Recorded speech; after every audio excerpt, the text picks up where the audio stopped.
नमस्कार, कसे आहात सगळे? आशा करते की मस्त आणि मजेतच असाल. तर मी अंकिता आणि तुमचं पुन्हा एकदा स्वागत करते आपल्या यूट्यूब चॅनल स्मार्ट टिप्स मराठीमध्ये. मैत्रिणींनो, आपल्या गृहिणींचा सर्वात जास्त वेळ कुठे जातो असा जर मी तुम्हाला प्रश्न विचारला तर प्रत्येकाचं कदाचित उत्तर असेल किचन. कारण किचनमध्ये काम करताना एवढा वेळ चालला जातो की आपल्याला कळते नाही, त्यामुळे बरेचदा आपल्याला वेळही मिळत नाही.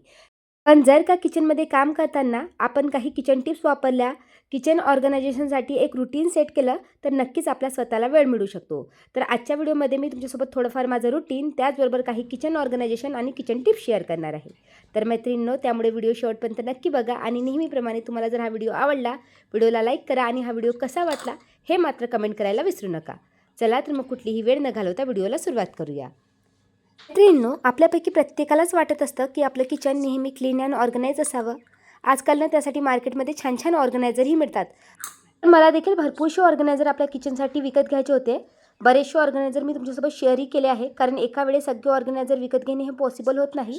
मी माझ्या किचनसाठी कुठलीही वस्तू घेतली तर तुमच्यासोबत शेअर करते आणि विचार करून घेते की ती ड्युरेबल आहे की नाही. तर ही काचेची बॉटल देखील मला घ्यायची होती. बघा, या काचेच्या बॉटलचा जो मी नोक दाखवला तो मोठा असल्यामुळे यामध्ये तेल भरणं, या व्यतिरिक्त ही बॉटल खराब झाली तर सॉफ्ट करणं खूप इझी आहे. जर बॉटलचा जो नोक असतो, तेल टाकायचा जो नोक असतो, तो जर छोटा असेल ना, मग तेल आत भरायलाही खूप डिफिकल्टी होते. इवन मग ती बॉटल खराब झाली तर मग त्याला साफ करायलाही खूप वेळ लागतो.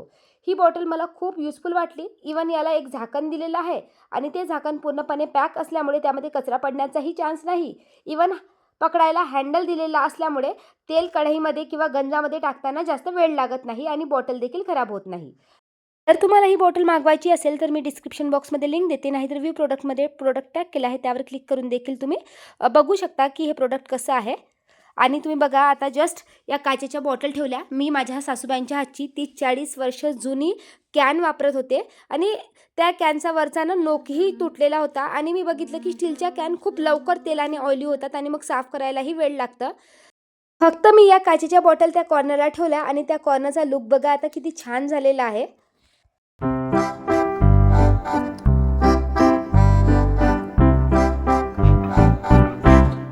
आज नवरोबांच्या टिफिनला सुट्टी असल्यामुळे तुमच्यासोबत मस्त अशी कारल्याची रेसिपी शेअर करणार आहे.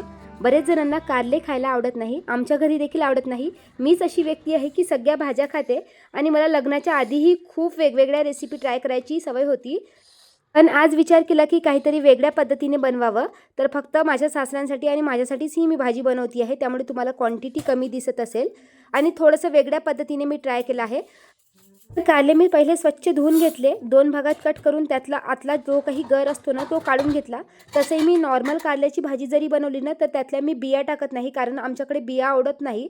आणि त्यानंतर मीठ लावून या कारल्या मी व्यवस्थित वाफवून घेणार आहे. तोपर्यंत साईडला कुकर आणि त्याचबरोबर भाताचीही तयारी करून घेतली. त्याचबरोबर मी मसाला देखील रेडी करून घेणार आहे. तर इथे मसाल्यासाठी लागणारे शेंगदाणे, तीळ, त्याचबरोबर मी थोडंसं बडीशेप घालणार आहे, जिरा घालणार आहे, लसूण, बारीक कांदा. तुम्ही तुमच्या आवडीनुसार बरेच जण खोबराही घालतात. प्रत्येकाची वेगवेगळी चॉईस असते, पण या पद्धतीने कारल्याची भाजी खायला खूप छान लागते आणि कडू देखील लागत नाही. कारले आपल्याला हलकेसे वाफवायचे आहे, पूर्णपणे वाफवायचे नाही आहे. तर हा जो मसाला आहे तो व्यवस्थित तेलामध्ये मी फ्राय करून घेणार आहे आणि तो मसाला थंड होतपर्यंत त्या काही बॉटल्स वगैरे मी ओट्यावर ठेवलेल्या होत्या ना, त्या जागच्या जागी व्यवस्थित ठेवून देते, जेणेकरून ओट्यावर पसाराही होणार नाही आणि त्या बॉटलला आपला तेलकट हात देखील लागणार नाही. थोडाफार वेळ होता तर मी उरलीपुरली भांडीही घासून घेतली आणि त्यानंतर आता मसाला मस्त असा थंड झालेला आहे. तर हा मसाला आता मी व्यवस्थित ग्राइंड करून घेणार आहे आणि मसाला ग्राइंड करतानाच आवडीनुसार मसाले घालायचे आहे, जसं तिखट, हळद, मीठ. जर तुमच्याकडे कांदा लसूण मसाला असेल तर तोही घालू शकता. इथे मी चिंचेची चटणी देखील ॲड केलेली आहे. जर तुमच्याकडे चिंच नसेल तर तुम्ही गूळ आणि चिंचेचा गर ॲड करू शकता, आमचूर पावडर ॲड करू शकता. मी खूप वेगवेगळ्या पद्धतीने रेसिपीज ट्राय करत असते, कारण मला रोजच्या त्याच रेसिपी खाऊन खूप बोर होतं आणि तसंही आता उन्हाळा लागला म्हटलं तर काहीतरी चमचमीत हवं असतं. तर इथे कारले देखील वाफवून थंड केले होते आणि हे जे काही स्टफिंग आहे ते व्यवस्थित आपल्याला कारल्यांमध्ये भरून घ्यायचं आहे आणि त्यानंतर तुम्ही वाटेल तर हे कारले नुसतं तेलातही फ्राय करू शकता. पण मी नॉर्मल जशी भाजी फोडणी देते ना त्याचप्रमाणे कांदा टमाटरची व्यवस्थित फोडणी दिलेली आहे आणि त्यानंतर मात्र हे कारले या तेलामध्ये व्यवस्थित फ्राय करून घेतले. उरलेला जो काही मसाला होता तो देखील मी घातलेला आहे. व बघा मस्त अशी आपली टेस्टी अशी भाजी रेडी झालेली आहे. खूप छान लागते. तुम्ही जर या पद्धतीने कधी ही भाजी बनवून बघितली नसेल तर एकदा नक्की ट्राय करून बघा आणि तुम्हाला ही रेसिपी कशी वाटली मला कमेंट करून नक्की सांगा.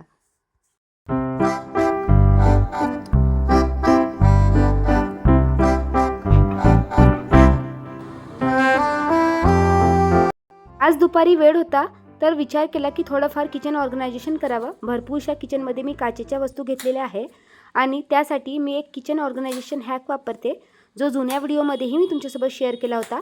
पण माझ्याकडे भरपूर अशी फोमशीट अवेलेबल नव्हती. जेव्हाही कुठल्या काचेच्या वस्तू वगैरे मी ऑर्डर करते ना तर अशा प्रकारची फोमशीट येत असते आणि त्याचा मी असा वापर करत असते. जसं हे जे तुम्ही बास्केट बघू शकता यामध्ये मी तेलाच्या कॅन ठेवते. पण जर डायरेक्टली तेलाच्या कॅन ठेवला ना तर खालचा जो बेस असतो गडबडीत जर आपण घाई गडबडीत जोराने आपटलं तर तो तुटू शकतो. जशी मी आत्ता तुमच्यासोबत तेलाची बॉटल शेअर केली त्याच्या खालच्या साईडला मात्र सिलिकॉन कवर आहे. पण दुसरी जी तुम्ही बॉटल बघू शकता ज्यामध्ये ब्रश दिलेला आहे, जे पराठ्याला वगैरे लावायसाठी ही बॉटल मला खूप इझी पडते, त्या बॉटलचा तुम्ही बेस बघू शकता नॉर्मल आहे. जर घाई गडबडीत रोजच्या स्वयंपाकामध्ये ही जोराने जर आपटली गेली तर मात्र ही बॉटल फुटू शकते. मी तुम्हाला आपटून दाखवते. बघा एवढ्या जोराजोराने मी प्रेस करते आहे तरी देखील या बॉटलवर काहीही असर झालेला नाही. त्यामुळे काचेची भांडी ऑर्गनाईज करताना खालच्या साईडला फोमशीट जर तुमच्याकडे मिळत असेल तर तुम्ही ऑर्गनाईज करा. आता माझ्याकडची पॅन्ट्री या पद्धतीची आहे. बघा याच्यातले शेल्फ काढू शकतो. त्यामुळे ही पॅन्ट्री मला खूप आवडते. जर कधी तुम्ही नवीन किचन बनवत असाल ना तुमच्या किचनमध्ये अशा प्रकारची पॅन्ट्री नक्कीच बनवून घ्या. या पॅन्ट्रीची स्टोरेज कॅपॅसिटी देखील खूप मोठी आहे आणि इवन ही जी पॅन्ट्री आहे ती साफ करायला खूप इझी आहे. तुम्ही बघू शकता याचे जे शेल्फ आहे मीन्स याचे जे कप्पे आहे ते आपण इझिली काढू शकतो. त्यामुळे त्याला साफ करणं खूप सोपं आहे. तर आता माझ्या पॅन्ट्रीमध्ये बऱ्यापैकी भरपूरसे जेवढे काही कंटेनर आहे ते काचेचे आहे आणि मला असं वाटते एवढे महागडे कंटेनर आपण घेतो तर त्यांना मेंटेनही करणं खूप गरजेचं आहे. कारण एवढ्या महागाच्या वस्तू आपण पुन्हा पुन्हा घेऊ शकत नाही. त्यामुळे जेवढे जमेल तेवढे फोमशीट मी 1 बाय 1 नेहमी कट करत असते. जर तुमच्याकडे अशी पॅन्ट्री नसेल ना तर तुम्ही नॉर्मल जे आपले काही कप्पे असतात त्यामध्ये देखील खाली फोमशीट टाका आणि त्यानंतर वरती कॅबिनेट मॅट ठेवून काचेचे कंटेनर ठेवून बघा. चुकीने घाई गडबडीत जर अलमारीमध्ये ते जोराने ठेवले जरी गेले तरी फुटण्याची भीती राहत नाही. इथे मी तिन्ही कप्पे व्यवस्थित पुसून घेतले. त्याचबरोबर त्यामध्ये मॅट वगैरे मी स्प्रेड करून घेतली. याला बघा अशा 2 साईडला हुक्स दिलेले आहे आणि त्या हुक्स या होलमध्ये आपल्याला फसवायचे असतात. जसं यामध्ये आता कमीत कमी 6 की 7 शेल्फ दिलेले आहे. तर आता जे तुम्ही छिद्र बघू शकता त्या छिद्रानुसार या कप्प्यांची हाईट तुम्ही वाढवू शकता किंवा कमी करू शकता आणि वाटेल तर यामध्ये जर आपल्याला जास्त कप्पे जोडायचे असेल तर अशा प्रकारच्या ज्या रॅक आहेत त्या तुम्ही विकत आणून तिथे एखादी रॅक ॲड देखील करू शकता. त्यामुळे मला ही पॅन्ट्री खूप जास्त आवडते आणि दिसायला बघा किती सुटसुटीत दिसते आणि कुठे काय स्टोअर केलेलं आहे हे देखील इझिली दिसतं. त्यामुळे मी काचेचे कंटेनर घेते. तुम्हाला कधी तुमच्या घरात कुठलेही कंटेनर घ्यायचे असेल तर काचेच्या कंटेनरमध्ये इन्व्हेस्ट करा. कारण हे ट्रान्सपरंट असल्यामुळे यामध्ये लेबल देखील लावायची गरज पडत नाही आणि कुठली वस्तू काय कोणत्या कंटेनरमध्ये स्टोअर केलेली आहे हे देखील इझिली दिसतं. बघा माझी पॅन्ट्री मस्त अशी सेट झालेली आहे. एखादी कप्पा खराब झाला की मी ती इझिली क्लीन करत असते. त्यामुळे ही पॅन्ट्री साफ करायलाही मला जास्त वेळ लागत नाही.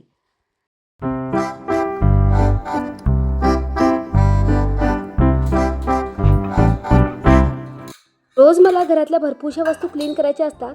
मी म्हणतेही पण क्लीन करणं होत नाही. त्यामुळे ना मी टू डू लिस्ट तयार करत असते. कारण रोज सगळं क्लीन करायला म्हटलं तर स्वतःला तर वेळच मिळणार नाही. त्यामुळे बरेच दिवसापासून चाललं होतं की मला ही किचन ट्रॉली क्लीन करायची आहे. बघा यामध्ये जो न्यूजपेपर टाकलेला होता ना तो हलतो. या व्यतिरिक्त खूप खराबही झालेला आहे. तर माझ्याकडे आज न्यूजपेपर नव्हते त्यामुळे विचार केला की हे ॲमेझॉन किंवा ब्लिंकिटच्या पिशव्या वगैरे येतात ना त्यांनाच कट करून टाकावे. याची क्वालिटी देखील जाड असते आणि जागेवरून हलत देखील नाही. आता बघा जी ट्रॉली आहे ती दिसायला अगदी छानही दिसत आहे. अगदी 10 मिनिट लागले पण आपण ना खरंच आपल्याला रोज काम दिसते पण ते काम करायला आपल्याला मात्र आठवत नाही. त्यामुळे टू डू लिस्ट करणे मला असं वाटते खूप गरजेचं आहे. जर आपलं एक रुटीन सेट करायचं असेल ना खरंच टू डू लिस्ट करा. त्याचबरोबर ही देखील किचन ट्रॉली मला आज सेट करायची होती. या किचन ट्रॉलीमध्ये भरपूर भांड्यांचा पसारा झाला होता. मला जी रोज वापरणारी सांडशी आहे ती मी बाहेर ठेवते. ही एक्स्ट्रा सांडशी या कप्प्यामध्ये ठेवलेली होती. या व्यतिरिक्त किचनमध्ये लागणाऱ्या ज्या काही छोट्या छोट्या वस्तू आहेत जसं स्टॅपलर पिन आहे, या व्यतिरिक्त रबर बँड, कैची, त्याचबरोबर बायनर क्लिपचा देखील मी यूज करते. तर यांना ऑर्गनाईज करण्यासाठी मी अशा प्रकारचे प्लॅस्टिकचे कंटेनर ठेवलेले आहे. जसं रबर बँड आहे त्यासाठी एक स्पेशल डबा ठेवलेला आहे. पण रोजच्या कामाच्या गडबडीमध्ये या वस्तू इकडे तिकडे टाकल्या जातात आणि त्यांना मग मी महिन्यातनं 15 दिवसातनं एकदा अशी व्यवस्थित हा कॅबिनेट सेट करत असते.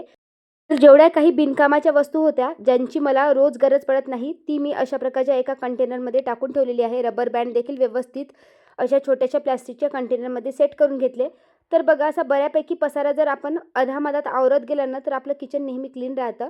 हे जे रबर बँड असतात ना ते आता उन्हाळ्यामध्ये एकमेकांना चिपकून खराब होतात. मग अशा वेळेस तुम्ही कुठलाही पावडर जर यूज करत असाल म्हणजे जो आपण फेस पावडर वापरतो तो त्यामध्ये टाकून ठेवायचा. अजिबात ते एकमेकांना अडकत नाही.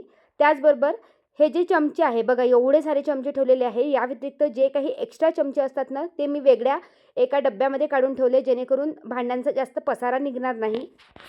तर या चमच्यांमध्ये काय होतं की जे काटा चमचे आहे या व्यतिरिक्त आईस्क्रीमचे चम्मच आहे, काही गोल्डन चमचे आहे माझे, ते जर सगळे एकत्र केले ना तर मग चमचे शोधावे लागतात. बरेचदा मॅगी खाताना अशा प्रकारची काटा चमच्यांची गरज असते. मग या सगळ्या चमच्यांमध्ये हे मला शोधावं लागतात. म्हणून मी काय करते की जे काटा चम्मच आहे, आईस्क्रीमचे चम्मच आहे ते या व्यतिरिक्त हे जसे गोल्डन चम्मच बघू शकता ते मी प्लॅस्टिकमध्ये किंवा अशी रबर बँडने रॅप करून ठेवते. दिसायलाही छान दिसते आणि वेळेवर जर तुम्हाला कुठल्याही चमचेची गरज पडली तर इझिली काढता येतं. हे ऑर्गनायझेशन दिसायला खूप छोटे छोटे दिसतात पण यामुळे देखील आपल्या किचनमध्ये भरपूरसा वेळ जातो. बघा अशा छोट्या छोट्या वस्तू जर ऑर्गनाईज करून ठेवल्या तर किचनही दिसायला सुंदर दिसतो आणि आपला रोजचा वेळ देखील आपण वाचवू शकतो. बघा आता हे जे ड्रॉवर आहे दिसायला किती सुटसुटीत दिसते आहे ना. एक्स्ट्रा जेवढी काही भांडी होती ती मी काढून घेतली आणि आता एखाद्या नवीन व्यक्तीला जरी तुम्ही तुमच्या किचनमध्ये पाठवलं आणि ही वस्तू आणून दे म्हटलं तरी देखील तो इझिली आणू शकतो.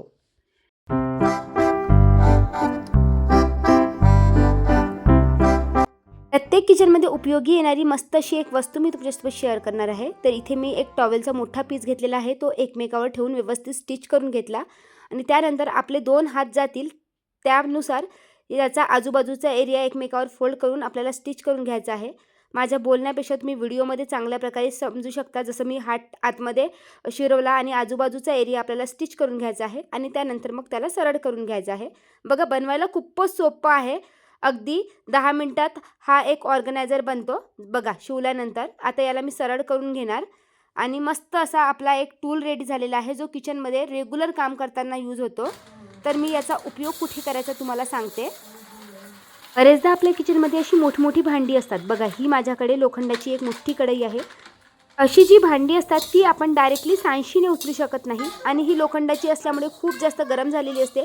जर तुम्ही याला सांशीने उचलाल ना नक्की खाली पडेल कारण याचं वजनच एवढं असतं. मग अशा वेळेस आपण काय करतो अशी मोठी मोठी भांडी उचलायसाठी कपड्याचा यूज करतो. पण बरेचदा गॅसच्या फ्लेममध्ये जर कपडा मोठा असेल ना तर जाऊ शकतो.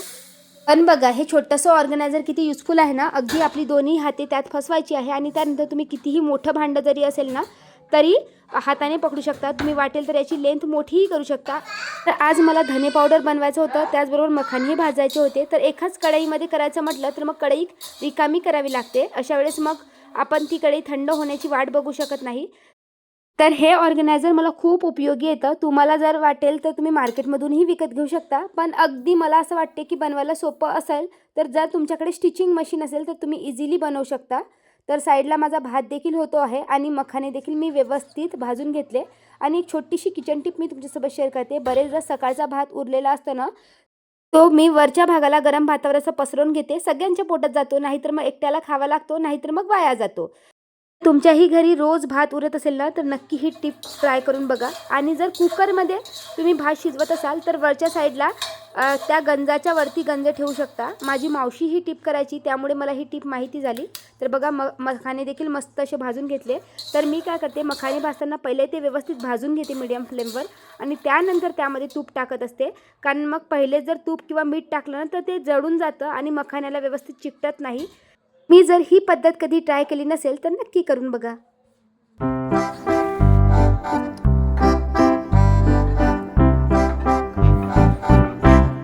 तर इथे रात्रीचा स्वयंपाक रेडी होता त्यामुळे जेवण करून घेतले आणि तोपर्यंत मखानेही थंड झाले होते त्यामुळे ते कंटेनरमध्ये व्यवस्थित सेट करून घेतले. नाहीतर मग गोट्यावर पसारा दिसतो आणि मग सकाळी स्वयंपाकाची घाई असते. आणि धनेही थंड झाले होते त्यामुळे विचार केला की हे देखील मिक्सरला व्यवस्थित बारीक ग्राइंड करून घ्यावं जेणेकरून थंड झाले की ते देखील मग आपल्याला कंटेनरमध्ये भरून घेता येईल.